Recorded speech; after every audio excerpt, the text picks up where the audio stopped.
Olá, começa mais um programa da TV Hemocentro. Um trabalho inédito do Centro de Terapia Celular da USP em Ribeirão Preto conquistou o primeiro lugar no 23º Congresso Brasileiro de Reumatologia. O assunto é a esclerose sistêmica. Nós vamos conversar com um dos pesquisadores, o Lucas Coelho, que participou junto com outros pesquisadores em Ribeirão Preto de uma descoberta. Lucas, tudo bem? Tudo bem, Marcos. Boa tarde, Marcos. Boa tarde, Eduardo. O que é a esclerose sistêmica? A esclerose sistêmica é uma doença autoimune rara do tecido conjuntivo, que acomete em torno de 1 a 2% da população mundial, e ela é caracterizada por diversos graus de depósito de colágeno e de alterações na microcirculação. Então, como a gente pode observar nessa imagem, ela é uma doença que, devido ao alto depósito de colágeno, que acontece principalmente na pele, como na face e nas extremidades dos braços e órgãos internos, ocorre um endurecimento da pele com a diminuição da prega cutânea e, concomitantemente com alterações da microcirculação, ocorre episódios vasoespásmicos, juntamente com a presença de úlceras e de reabsorção das polpas distais, fazendo então com que o paciente perca muito a sua qualidade de vida devido à diminuição funcional das pregas cutâneas. Então o paciente fica com a garra esclerodérmica, então ele perde a capacidade de movimentação, fica com o lábio muito fino, com uma dificuldade na abertura dos lábios, na abertura dos olhos, e isso então acarreta uma diminuição na qualidade de vida desses pacientes. Ô Lucas, você estava falando de um perfil desse paciente. Sim. Traça pra gente esse perfil, homem, mulher, idade. É uma doença, assim como na maioria das doenças autoimunes, acometem mais mulheres do que os homens, em torno de 5 vezes mais mulheres do que os homens, normalmente na fase adulta, entre 30 a 50, 60 anos. E normalmente esses pacientes, por se tratar de uma doença autoimune, ou seja, o nosso sistema imunológico, que tem a nobre função de nos proteger dos agentes estranhos, como vírus e bactérias, começa de forma errônea a atacar os próprios tecidos. No caso da esclerose sistêmica, começa a atacar o tecido conjuntivo, que seria a pele e os órgãos internos com esse alto depósito de colágeno. Que é diferente, por exemplo, da esclerose múltipla, que está mais na mídia. Então, uma doença que é completamente diferente da esclerose múltipla, que também sendo uma doença autoimune, a esclerose múltipla, diferentemente, ela ataca o sistema nervoso central. Então, é também uma doença autoimune, só que ela vai destruir a bainha de mielina no sistema nervoso central, impedindo, então, que o paciente consiga ter os movimentos, perde movimento, começa a ficar de cadeira de rodas, acamado até a morte. No caso da esclerose sistêmica é um pouco diferente, então o paciente às vezes ele tem algumas dificuldades de movimentos finos, mas de dificuldades motoras de locomoção são raríssimas. Para conversar com o Lucas, está aqui no estúdio da TV Hemocentro o Eduardo Vidal, que é gestor de difusão do Centro de Terapia Celular. Lucas, explica pra gente como funciona essa pesquisa, que vocês desenvolveram. A esclerose sistêmica, por se tratar de uma doença autoimune, os pacientes têm que tomar medicações imunossupressoras ou imunorreguladoras durante toda a vida. Então, normalmente, os pacientes têm que tomar medicações por via oral, até mesmo endovenosas. E isso acarreta, devido a esse uso contínuo dessas medicações, em um custo muito grande para o paciente, então é muito oneroso e diminui muito a qualidade de vida, devido a essas medicações terem diversos efeitos colaterais. E uma grande parte desses pacientes, uma vez que essas terapias elas não são curativas, elas não visam em curar a doença imunorreguladora, o que para o paciente é uma melhora da qualidade de vida muito grande. Além disso, ocorre a melhora não só da prega cutânea dos membros distais, como a mão, os pés, o cotovelo, mas também a melhora funcional. Então, os pacientes eles têm um acometimento muito, os movimentos finos com as mãos, então eles ficam com as mãos enrijecidas. E lá no HC eles já estão observando que os pacientes eles têm uma melhora funcional muito grande e até mesmo tanto na abertura dos olhos, que seria aqui pela prega ocular, bem assim como da abertura da boca.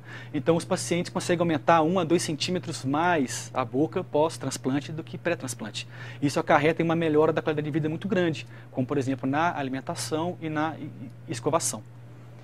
E agora falando um pouco de vista da abordagem imunológica, que é a grande novidade do nosso trabalho, nós observamos que pós-transplante, 2 órgãos muito importantes na manutenção do sangue e das células do sistema imunológico, chamado de timo, que é um órgão que fica presente aqui nessa região do pescoço, um pouco à frente do coração e a medula óssea, que fica no interior dos ossos e que produz todas as células do nosso sistema sanguíneo, ambos os órgãos começaram a produzir pós-transplante uma grande quantidade de células reguladoras.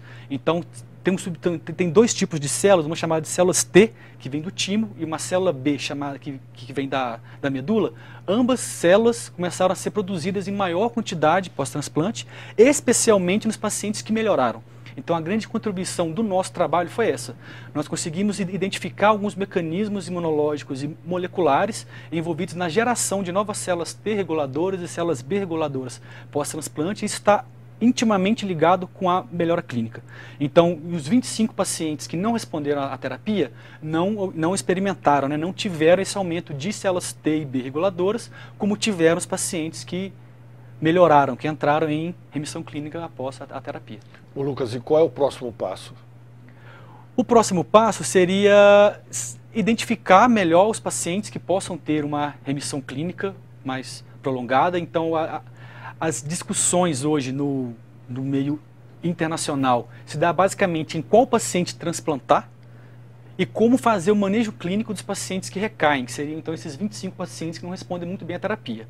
Então, a nossa ideia no futuro é saber identificar melhor esses pacientes pré-transplante e saber administrar medicações, né, pós-transplante, até mesmo antes do paciente recair, se esse paciente não tiver essas melhoras imunológicas que nós estamos preconizando como essenciais para a melhora clínica do paciente. Lucas, além do Centro de Terapia Celular da USP, que fica aqui em Ribeirão Preto, quais outras instituições colaboraram no projeto? Esse trabalho foi desenvolvido através de uma parceria internacional que foi feita juntamente com o Centro de Terapia Celular, com pesquisadores da Universidade Paris-Diderot, em Paris. E esse trabalho ele foi dividido em duas partes. Então, aqui no Brasil, os médicos do HC e nós aqui, os estudantes, eu e o João, nós trabalhamos com as análises imunológicas por citometria de fluxo, que é uma das técnicas que você pode avaliar, que você utiliza para poder avaliar como que o sistema imunológico ele se comporta, como que ele muda após essa terapia. E durante um ano eu fiquei em Paris, trabalhando lá com a professora Dominique Farge e o professor Antoine Toubert, com métodos imunológicos de última geração que nos permitiram identificar mudanças mínimas na função da medula óssea, ou seja, saber se a medula realmente ela está atuando de uma forma diferente e produzindo novas células após o transplante, bem assim como o timo. Então, são grupos de excelência que trabalham no Hospital Saint-Louis em Paris, e lá nós fizemos então essa análise toda de métodos moleculares. E para você, qual que é a importância dessa parceria internacional? Não só para o aluno, né, no intercâmbio cultural e de conhecer uma nova cultura, mas também a parte profissional, que seria então conhecer novas técnicas, como foram essas técnicas moleculares que não são feitas no Brasil, a partir do que o aluno possa aprender essas técnicas fora do Brasil e trazê-las para o Brasil e com isso então fazer com que aqui se torne um local que faça pesquisa de ponta como é feito em outros lugares. É importante delinear que o CTC e a USP assinaram uma colaboração formal da Université Paris-Diderot com a USP para que ocorra então agora uma mobilidade permanente de pesquisadores e alunos, tanto do Brasil para a França, quanto bem assim como da França para o Brasil. Ok, eu conversei com o Lucas Coelho, ele é um dos pesquisadores deste trabalho que ganhou o primeiro prêmio no 23º Congresso Brasileiro de Reumatologia. Conversei também junto com o Eduardo Vidal, que é o gestor de difusão do Centro de Terapia Celular aqui de Ribeirão. Lucas, obrigado, parabéns e que esse trabalho prossiga. Muito obrigado. Ficamos por aqui, até o próximo programa da TV Hemocentro.